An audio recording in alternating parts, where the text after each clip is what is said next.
Akomoda mau ko donu emiwea. Eyan zon ko gena donu wea. Suzan la me anala ti videvo. Suzan la me anala mo dagbe devo do Jesu sin kome. Mau de ba jono we bo wa dagbe nwe da yo. Eko foa enale wa lo ble wa dagbe devo nwe. Do Jesu sin kome kwa ba lo ra santa de we mi member. Anako de ba ma vavana selegbe tué. Mina hando biba mesi we mata ne go hi ha me we go. Hébreux Genèse chapitre 4 verset 2. Et Yulando. Et la division do Kayen negbe. Boyno yuredo Abeli. Abeli wayin le boyito. Bo Kayen wayin Gresi. Anale divia devo. Nou kun gege kpe de wame. Lomana na nou jiu gege. Agba kpe ma ou do nou jiu blo nou uwa. Wede subato ma gbajao. Do ma ou jalava do nou. Nou da gbede do nou kwande yo bio. Ana zelo to lo mna da uli do Jésus Christ in koma do ma o polo gwesi sama lo mna wa da gbenuwe azoyin tu ekpo won wayin do ana sudo ndidi me gona ba mana le blo nu jiu da ho do présent to me ndo na le blo ndo do présent to me dimba melena do elo ma wablo do na pacha e bire su gbata na sitime ha do ma vanvo do gwesi sama bona le blo ne onuwe amen.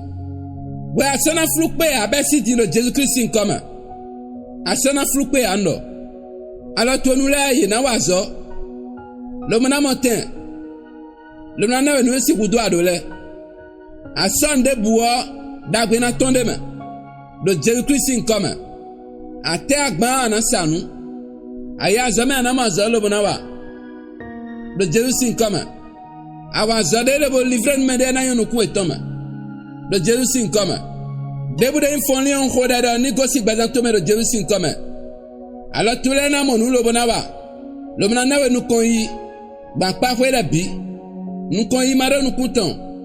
Do ala to monde u lo bo dalo. Bo no wala to na dalo le bio. Donanda gbe na to sime. Nu nda gbe na ton sime. Do mauro di donawa. Do Jésus in koma. Nu mauro la vablo de vo.